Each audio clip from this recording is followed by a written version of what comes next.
Nice and simple start to the week, just 4 hours zone 2 on the turbo. Haven't got round to fixing the bike yet, so I'll do that on my rest day tomorrow. Just nice and basic today, have a rest day tomorrow, and then got a session on Wednesday, so have a crack at that. And yeah, good week of training ahead hopefully.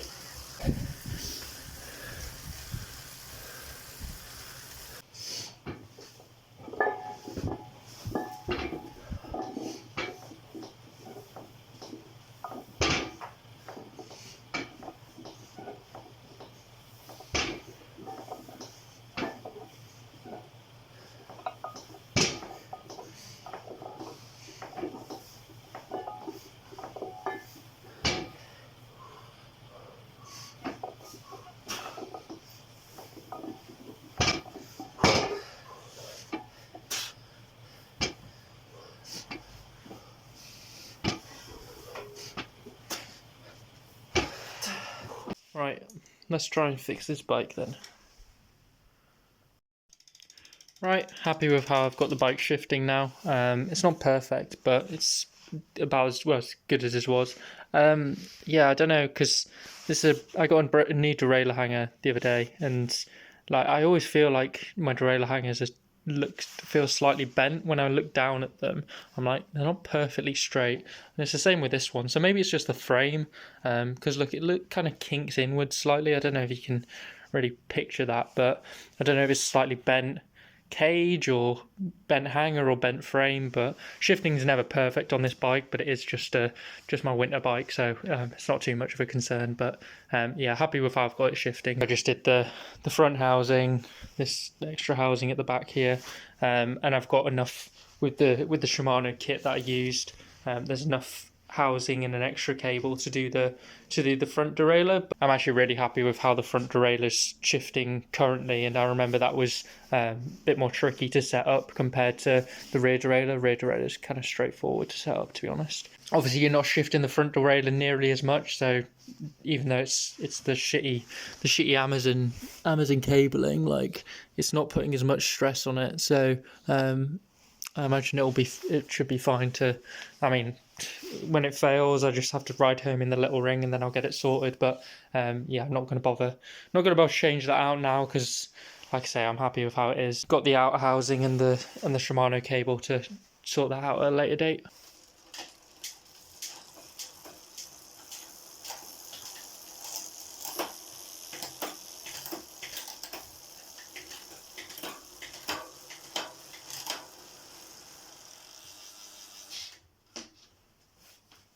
Nice little 1 hour recovery ride. Feeling good. Crack on with other stuff today for my rest day, and then got a session tomorrow. So yeah. Spent most of that ride editing last week's video, so that's a very productive stimulus there. But now I'm making this extra clip, so then future Tom has more editing work to do.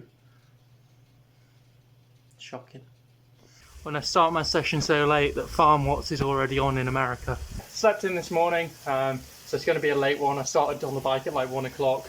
And I'm aiming for 5 hours, so that would finish me at 6, which is, yeah, not ideal, but I obviously needed the sleep. Got a session today. Sprints and high torque work, got 7 seated sprints, max seated sprints to do, then I got a 3-minute anaerobic test effort, then I move on to my longer sprints, got 6 15-second sprints, those will be hard work, and then move on to the high torque work. Trying to get some good volume done at 95 Newton meters, so 420 watts. 40 RPM, 42 RPM, so yeah, we'll see how that goes.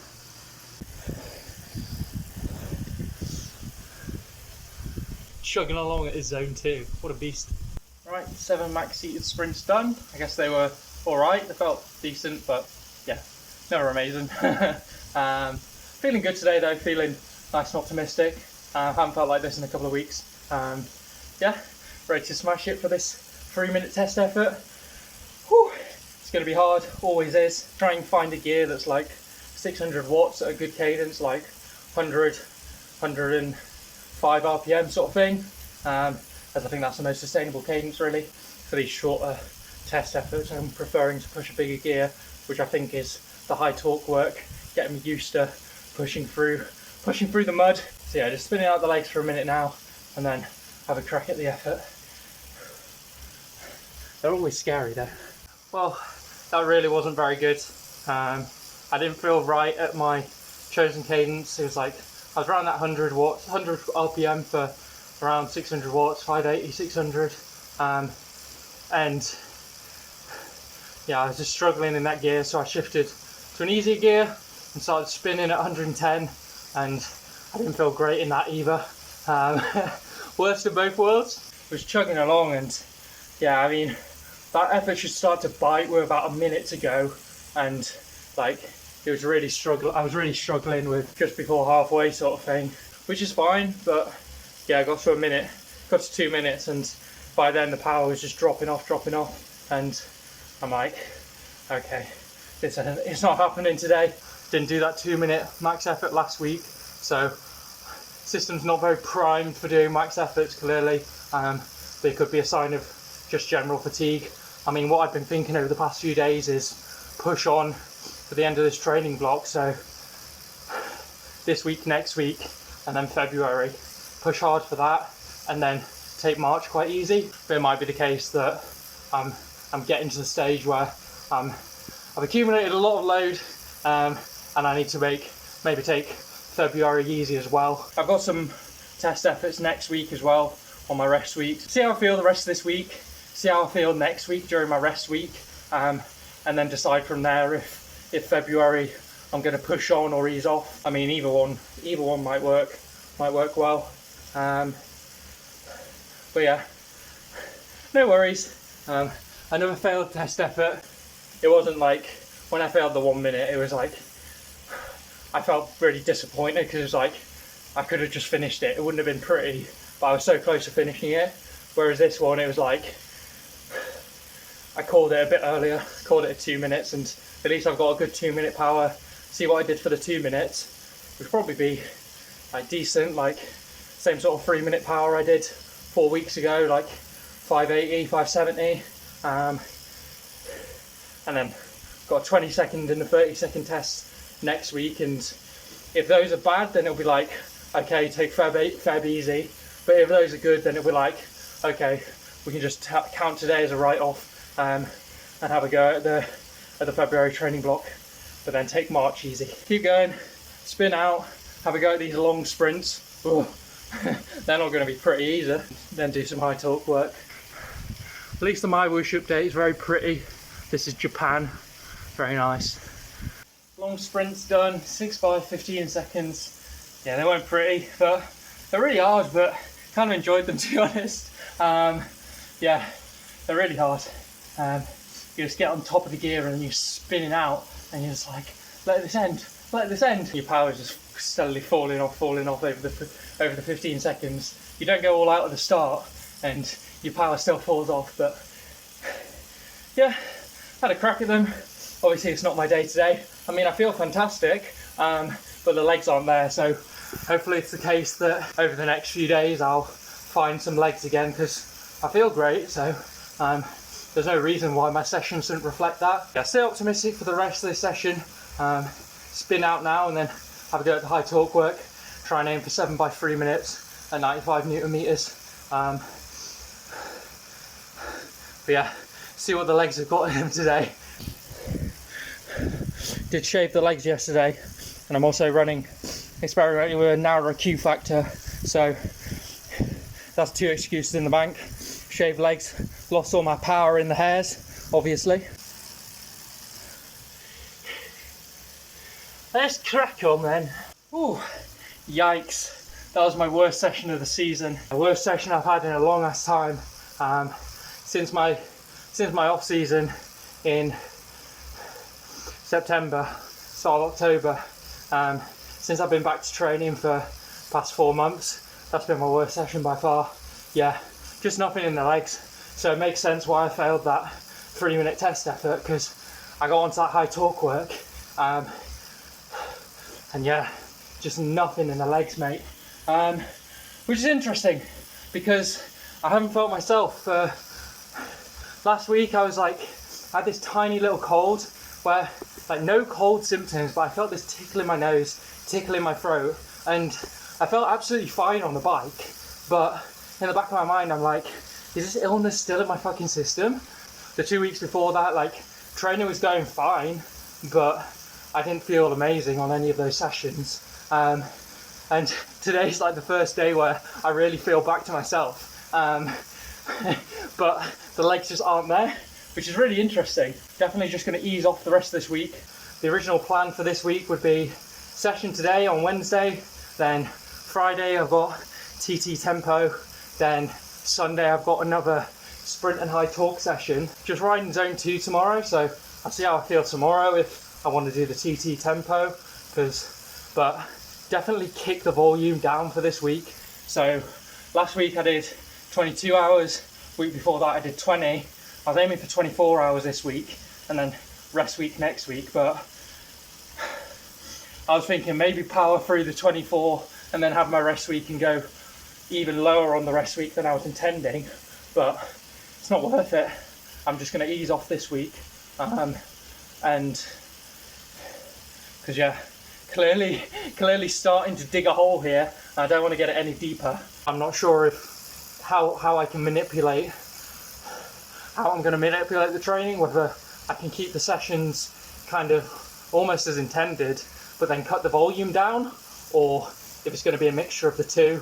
Because I mean, last week I had to skip a sprint high torque session because I was unsure about the illness, so maybe I just count this session as a write-off, don't bother on Sunday, maybe do the TT tempo on Friday, see how that goes. Not doing 24 hours this week for sure. See if I want to drop it off the face of a cliff, or maybe do something sensible like 18 hours or something. Or maybe I'll feel good in the next few days, or maybe the legs will turn up in the next few days, because I feel great, but just the legs aren't there, which is really weird. Originally planning on 5 hours today. That was always going to be stretched because I got on the bike so late. I'm like 2 hours 20 into my ride now, and it's obviously not a good one. It's not going to do me any good. Just tap away for another 40 minutes, get up to 3 hours for the ride, and then step off, chill out for the rest of the day, and then try again tomorrow. Yeah, like I've kind of known this is coming. Like I'm feeling this fatigue creeping in, and I'm thinking like, okay, I'm feeling all right. I might be able to get through February and then take March significantly easier. Unless I turn around in the next few days, then I'm going to be taking February easy as well. But the thing is, it's a long way until June for my first peak of the season. So I'm thinking like February, March easy, April, May ramping it up a little bit, and then June kind of ramping it up again. And I know the sort of mileage I was doing in November, I say that's quite sustainable, so maybe aim to get back to that mileage, and then maybe get up to my December mileage for when I'm peaking. So try and do like consistent November mileage, and then December mileage in June, have a mid-season break, and then ramp it up again for August. But yeah, lots of planning to be done. I mean, I've already been doing lots of work coming up with my training calendar for the year and figuring out when I'm going to be racing, but this has definitely changed things, so need to reassess that. All good stuff. Like just listening to the body, you know, like I had a plan and I've been trying to execute it, but if you're hitting a brick wall, then you're going to have to change the plan. You can't just keep going with it forever, you know. I'm not ashamed that I've got to this stage, because it's like, you need to find out where your limits are really, and I've been doing it in a sensible way where I've been like approaching the limit. I haven't gone like overshot the limit and got really overtrained. I've been approaching it and then just like staying there for a bit too long. Clearly it's telling me that, right, you need to ease off. You can't handle this sort of training load just yet. All good. Right, that's 3 hours. Feeling far from spent, feeling absolutely fine really. Well, obviously I've decided today wasn't good by any stretch of the imagination, and I'm going to be dealing with that by taking the rest of this week easy. Got an easy week next week anyway. I'll be looking at my training plan as to how hard I want to be going in February and March, because I'll be almost certainly easing off for those months leading into racing, because it's a long racing season. Not stressing like, I need to have a really good month in March to be in good shape for those races. Like, the form will come. So yeah, I think it'll be take the end of January quite easy, and then February, March like a bit easier, but getting back to a good volume again, and then ramping it up over the spring up until the start of the summer where I want to be in peak form. So yeah, got some planning to be doing. Been doing that a lot over the past few days, but yeah, gonna have to adjust. My planning has been like 3 to 7 months in the future, and now I'm gonna have to go back to the current moment and adjust the plan from here on forward. So yeah, hop off now, easy the rest of this week then. Worst session of the season, get in there lads. I mean, it can only go up from here really, so yeah. It's obviously just coming up with a new plan for structuring the next few months, as I feel like I'm getting into this stage of overtraining, and looking back at the previous season, and I had this issue midway through the season where I just completely overcooked it. And looking back in hindsight, it's like, no shit, like I was just doing way too much. Like I'd had a good level, and then my level really dropped off, and then I'm like, panic training, need to get back to training, and I just ramped it up way too quickly again. Like if these hours had been really nice and consistent, like in the like 18 to 20 hour range, it's like fair enough, but I had too many like weeks where I was just not doing a huge amount, like 14, 15 hours, and then I'm like, oh shit, I need to ramp it up here, and then just like back to back 20, 20, 20, 20, and it's like, yeah, it's kind of obvious now that was going to be too much, but like because I'd done 20-hour weeks before, I was like, oh yeah, it's fine. I've done a couple of 20-hour weeks before, you know, I'll be absolutely fine to do that. But stitching that many together is just like a whole different story. Nowhere near that stage, but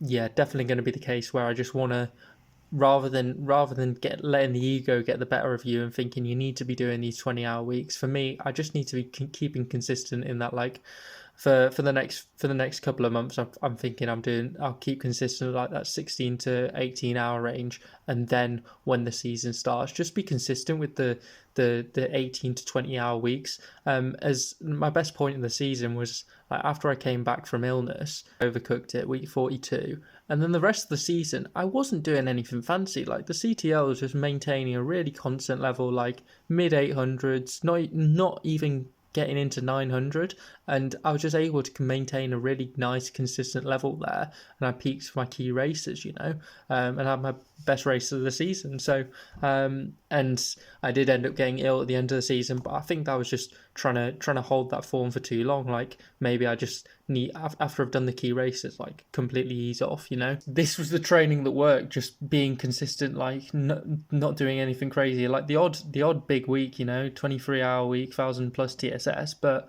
that was just like the peaking week before my key event, you know, but not trying to stitch multiple 23-hour weeks together with over 1100 TSS. Can't get caught up with what other people are doing, bashing out 25, 30-hour weeks. Like I'm glad that I've tried to push it this winter just to see if I can get up to that 25-hour range, but I know just for me at the moment that's just going to be too much, so need to ease off the gas a little bit and get back to a more sustainable volume, and then just keep chipping away, getting that done week after week after week, you know. Going to ease off the gas, get to a more manageable volume for February and March, and then in terms of stimulus, I think, so I was originally planning on for January and February doing like 2 heat sessions a week, one on my rest week, but I'm just going to cut that back to once a week. I still want to include the TT tempo work that I started doing, as I think just getting some good long stints in position, because it's not as stressful, but just getting used to spending good time in position and producing power in position, I think that's useful. And I think, especially if I lower the volume, I can have that stimulus in there, even though it'd be like 3 sessions a week. So I'll continue with the high torque sessions, so do 2 of them a week, 1 tempo session a week, and then heat one day a week at the end of a sprint and high torque session, but with the reduced volume. So reduce the volume for February, slightly higher volume for March, and then when it comes to like April, I'll be back up to like a sensible volume, the sort of volume I was doing for November, which is a sort of volume I was doing last summer, which is like a good consistent volume that's going to just keep paying dividends by stacking week after week like that. This red is for this week, but I think get rid of the heat, turn that back to once a week. Keep going with the TT tempo. I like that, and then I do want to finish this sprint and high torque block. See where the sprints. Keep going with the sprints, and then progress the high torque as much as possible. Keep working at 95 Newton meters. Try and bump that up to a bit over 100, and then I want to be able to do maintenance work at like 100 Newton meters. I think that would be good. Enough theory crafting about training. Actually have to get some done. Yeah, just had 2 hours on the TT bike today. Nice and easy compared to what I've been doing. This week was originally planned to be 24 hours. I'm going to cut that back to 16, so we're easing off the end of this week.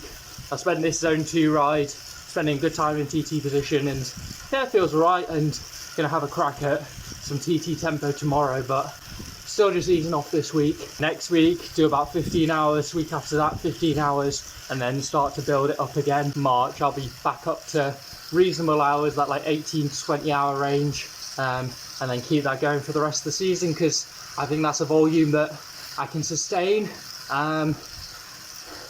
Whereas if I push north of 20 hours in the training week consistently, like, I think I'm just gonna dig myself in a hole. So no need to do that. Only do that when I'm wanting to be in peak form, and I know I'll have some rest after that. Quite pragmatic about it, really. Like, I'm happy to have tried this, pushing it harder this winter, but I've recognised early when it's been too much, and like I say, just easing off now. So yeah, 2 hours today, and then I got gym this evening, so that'll be good.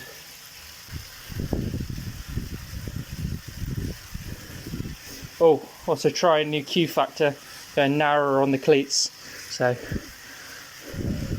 that feels all right in the TT position, so might stick with that going forward. A bit more aero.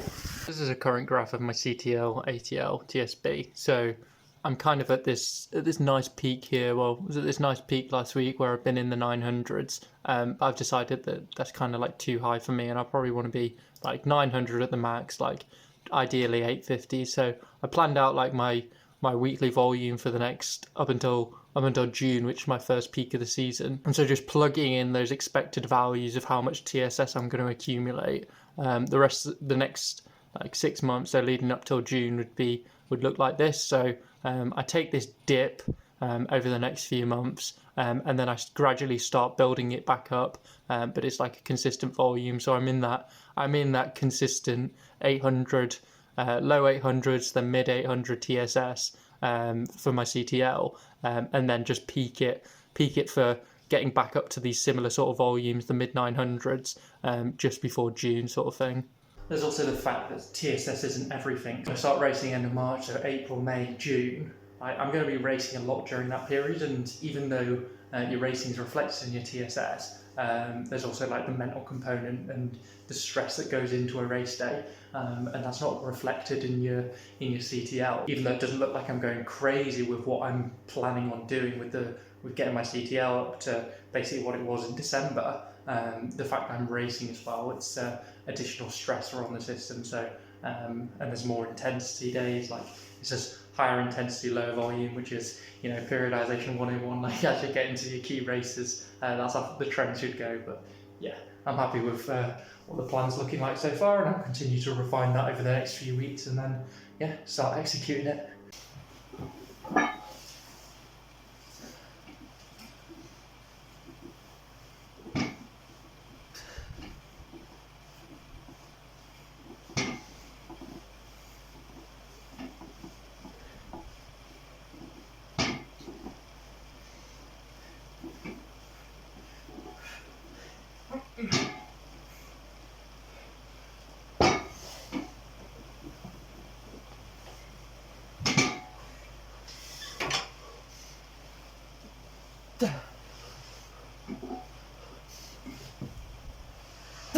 Hey guys, it's Friday. Heavy legs after yesterday's gym session, but I'm cracking on with my ride today. As I mentioned, I'm having a go at this TT tempo session. Even though I'm easing off, I'm going to bin off my sprint and high torque session on Sunday. I want to continue getting some time in the TT position, and I feel like doing these dedicated blocks of tempo or even fat max blocks. They're good for getting used to what the position's feeling like and how I want to adjust the position going forward. Last year I did a couple of 25-mile TTs, but mostly 10s, and I think I need to get my position a bit more comfortable and sustainable because I want to be doing some 50-mile time trials this year, including the national championships. So today I've got 3 by 30 minutes. Going to be doing 15-minute rest in between. Just finished that first 30-minute block, and I was just trying to be comfortable in the position. And my tendency is to sit quite forward on the saddle, but in terms of comfort, like sitting on your sit bones and developing saddle sores, it's not that sustainable. It's sustainable for a 10, but I feel like threshold and longer, it's going to get uncomfortable. During that effort, I was making the effort to stay backwards in the saddle and stay on my sit bones, because it is quite a narrow saddle. Maybe I could get a wider saddle. It's like wider at the front of the saddle, so I can sit on the tip, but then I'm still on my sit bones, if that makes sense. Because with this saddle, it's fine if I'm properly planted in the back of the saddle, but if I roll too far forward, then I'm not really sitting on any hard bones, I'm on soft tissue. Just getting some good time in TT position. Also with the narrower Q factor after changing around the speed play keeps. So yeah, keep cracking on with this.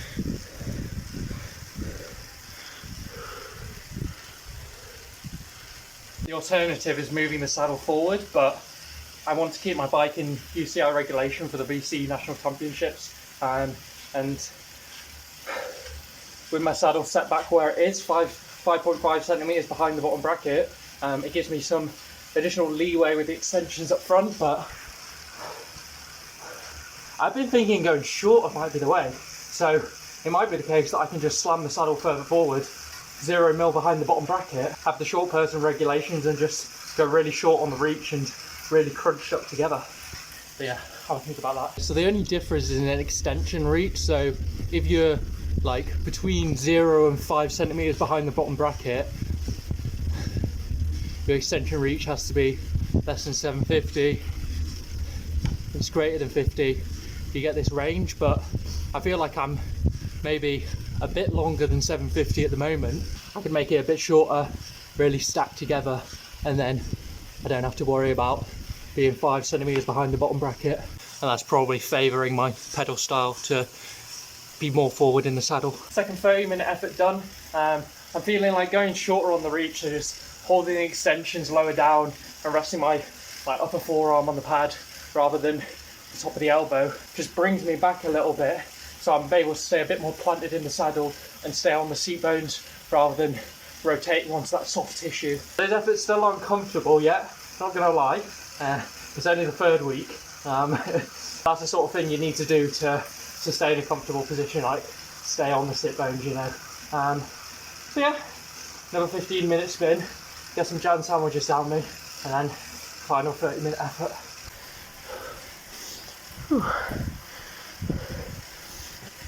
Also doing the TT tempo after a gym session yesterday, I can really feel like all the different muscles in my legs working, so I can feel my glutes, my hamstrings and my quads firing properly, just because they're already fatigued.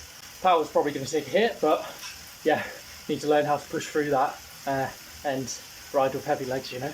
Very achy legs and lots of shuffling back in the saddle to try and stay planted on the seat bones, but yeah, I'm happy with that. Better than last week, and the efforts were all 5 minutes longer. I mean, 30 minutes is a good stint in the saddle. Yeah, about the same power as last week, not great, 320 watts, running a bit of a lower cadence, like 90 RPM to keep more consistent on the power. Like I say, legs feel heavy after the gym, and then you're pushing higher torque, but than what I prefer. But yeah, I'm happy with that. Baby steps, you know, just getting used to the time trial position again, getting used to these long efforts, get comfortable comfortable on the TT bike, as comfortable as you're going to get, and yeah, just start chipping away at it over the next few months. So, yeah. Right, 5-minute spin now, 15-minute spin now, and then hop off for the day. Okay, so I spent the whole session thinking about like saddle, rotating forward on the saddle, needing a wider saddle to keep my sit bones planted. Turns out Ronan McGockins basically just made a video about the same thing. So So yeah, maybe have a look at the saddle that the TT saddle that he's recommending. That's going to be wider at the front, so that like I don't have to fight that inclination of rolling forward on the saddle, because when I get forward on the saddle, I'm still on my sit bones rather than rolling onto the soft tissue. So yeah, thanks Ronan. There we go, 3 hours, good stuff. Hop off now.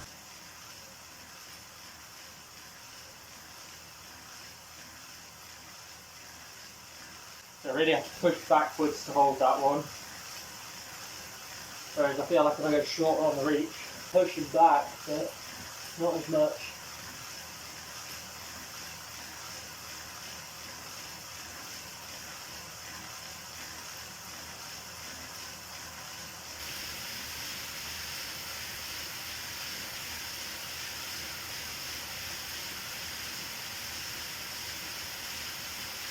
Nice easy 1 hour recovery spin on the turbo. Continuing to think about my position in the saddle after my TT session yesterday, where I was thinking about it a lot.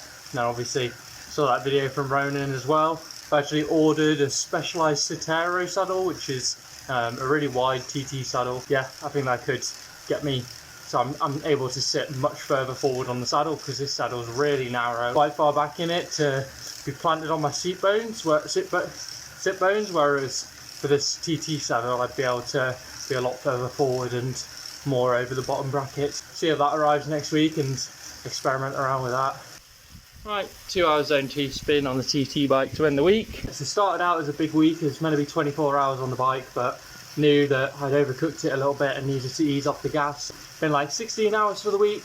I'm going to take it a bit gentle over the next couple of weeks and then just start ramping back up again and maintaining some really good level of training. Need a rest, a bit of a soft reset, and then we'll crack back on with hard training. Perks of my whoosh: want to go in a certain direction, doesn't let you do it. Can't connect my trainer, have to control it from my Wahoo. Some of the words look pretty though, at least.